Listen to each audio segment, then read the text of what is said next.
fires to the end zone. Touchdown! Alabama wins!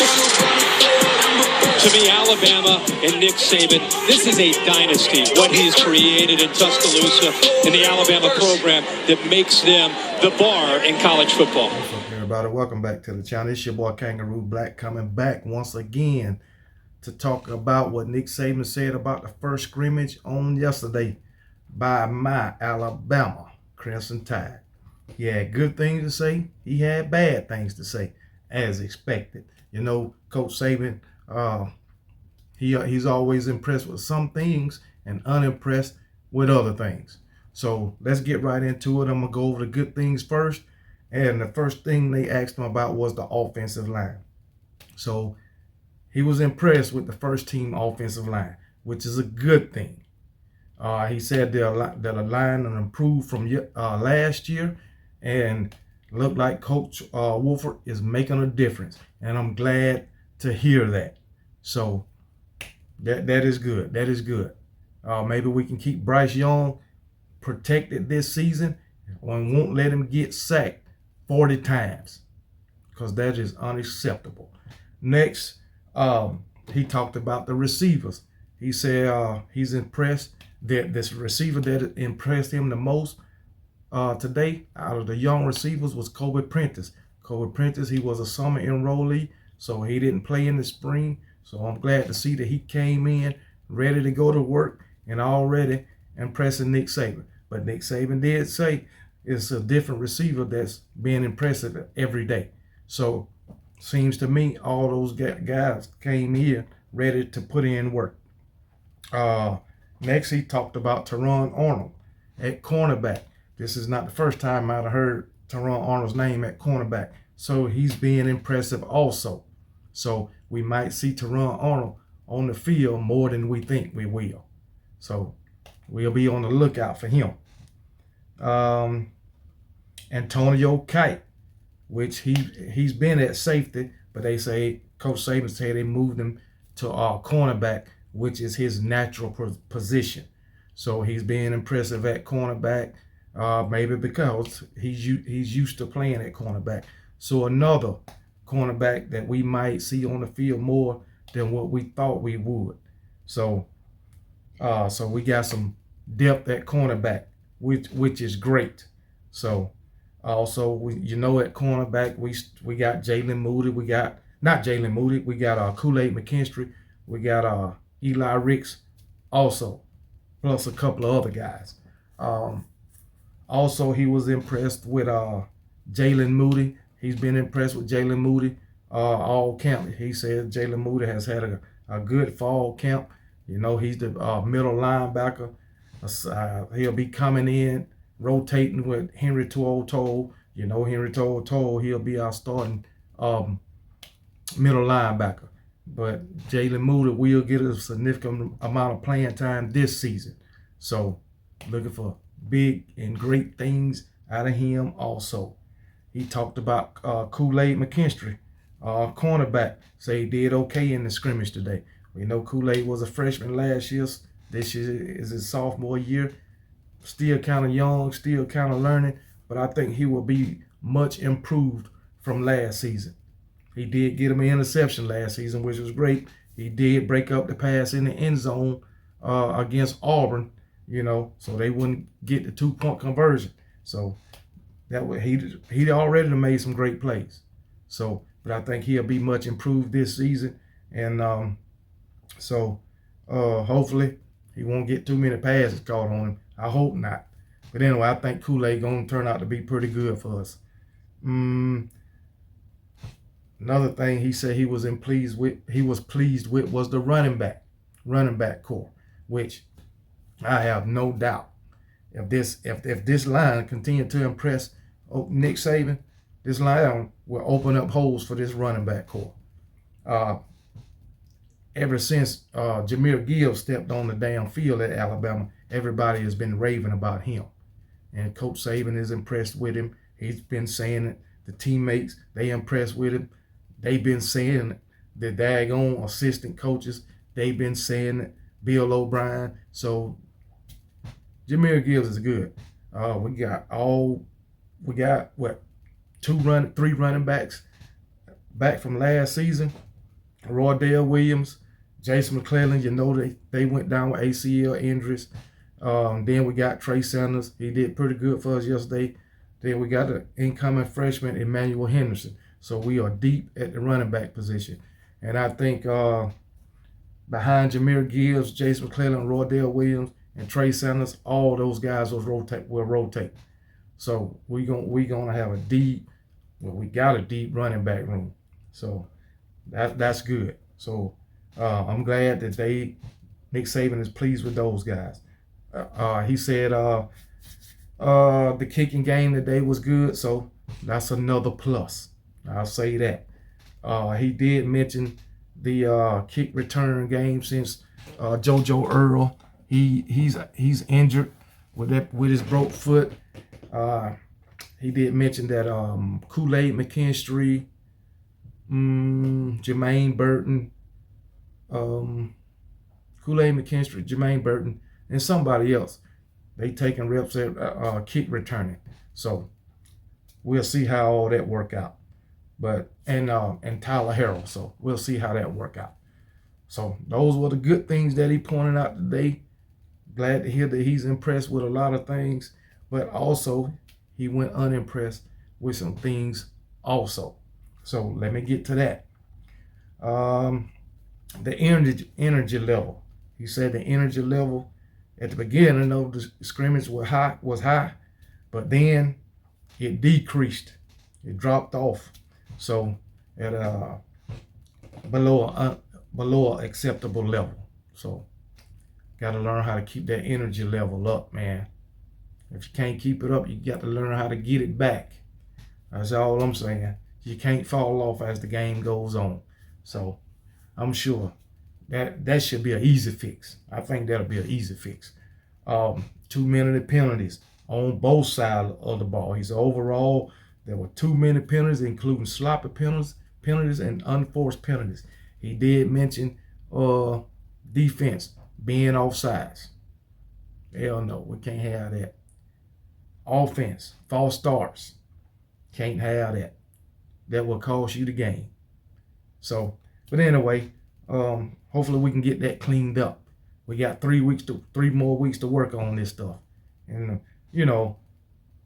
defense being offside, I just, especially when they line up in the neutral zone, I just can't understand that. All you gotta do is look down the line and see where the ball at. Get your ass back. But anyway, I think we can fix that. Wide receivers, they was too inconsistent today, and they was dropping too many balls. We already had our dose of that in that damn national championship game last season. We cannot have that. We definitely can't have that. So these guys need to get on the same page, get on one accord with Bryce Young. Hey, catch the damn ball. We cannot have no drop balls at all. We got to hold on to the ball. We all know this. And I'm sure they know this too. So a lot of the stuff I'm naming is really, in my opinion, easy fix. Hell, if the guy can't catch the ball, sit his ass on the bench for a while, because that's where he need to be. But anyway, all this stuff can be fixed. He mentioned that the second team offensive line struggle. So there it is. I think that's the worst thing I heard today, the second team offensive line struggle, besides the drop balls. But anyway, second team offensive line struggle. Hopefully we can get that fixed.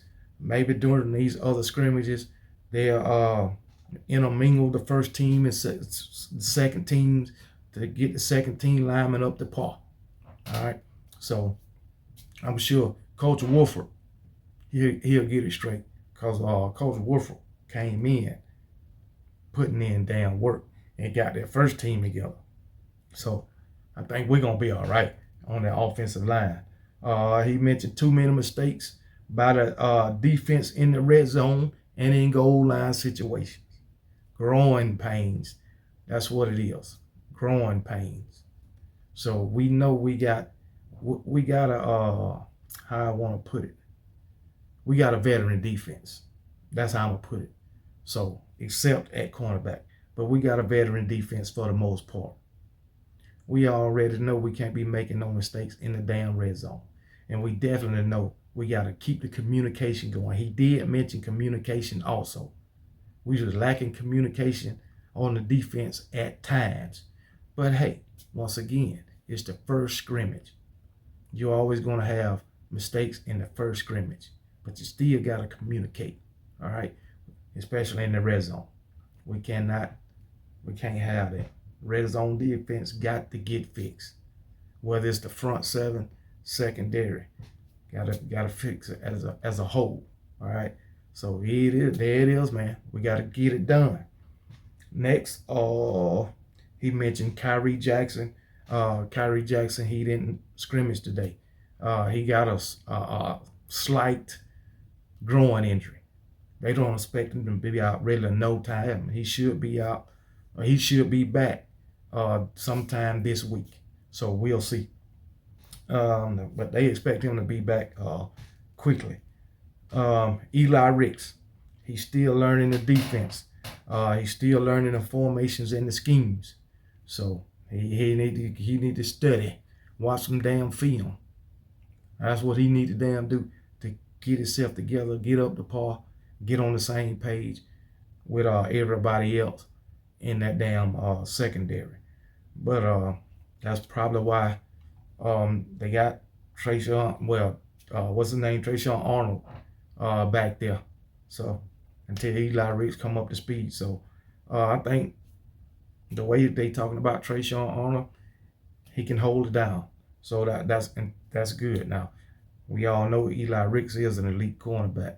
So he'll be there. He'll be straight. He'll be straight. I think Eli Ricks know what it takes. So he got 3 more damn weeks. So there it is. Nick Saban said he's kind of concerned about the second team linebackers also. So they working to learn the system. So the young linebackers, man, they'll get it right. They'll get it right. But we good at linebacker right now. Hopefully nobody get injured, man. We know Jalen Moody, he gonna get got a considerable amount of playing time behind Henry Toll at middle linebacker. We got Chris Braswell. We got Dallas Turner, Will Anderson. So we got a pretty good linebacker core. It's another guy that they be mentioning, young guy. He's an incoming freshman also. But they be mentioning his name. I can't think of his name. But they say he the next Will Anderson. We'll see. We'll see. I'm saying Dallas Turner the next Will Anderson. But maybe they tell me after Dallas Turner leave. But anyway, so I believe we'll be pretty good at the linebacker core. Let's just hope that everybody stay healthy, man, throughout the season. If that happens, we gonna be fine. We gonna be fine. I think we are deep enough at some positions that we can overcome an injury or two, but for the most part, really we don't need to get nobody injured, man. So we're gonna be all right. Some other things that was said was Kenner Randolph and Javon Cohen, they rotated with the first unit offensive line at left guard, and Darian Dalcourt and Seth McLaughlin rotated with the first unit at center. So they gonna get them guys up to speed, man. Them young guys. And then the wide receiver group, along with Jermaine Burton and Kobe Prentice, Trayshawn Holden, he did well in the scrimmage also. I mean, I don't have no concern about Trayshawn Holden. He done got enough playing time to know what's going on, know what's going to happen, because he got a pretty good amount of playing time last season. I think Trayshawn Holden's going to be straight, man. And another point, DJ Dale, he didn't scrimmage today, and he was replaced on the first unit by Jaheim Otis. So they raving about Jaheim Otis too. You know, he came in at over 400 pounds, and now he down to 340 something. They say he's powerful. They say he can get off the ball. They say he's quick. They say he gets to the backfield with no issues. So that is good to have him backing up DJ Dale. So hopefully DJ Dale don't have an injury right now, but I'm sure DJ Dale will be in there game 1. But you know, it's expected. First scrimmage, gonna be a lot of mistakes. That's why we practice. That's why they have 3 to 4 scrimmages before the season. I believe everything gonna be hashed out. So that's all I got for you. Nick Saban just put it out there plain and simple. So maybe we can talk about this some on tonight's show. I'll just say that. I'll talk to y'all later. Roll Tide.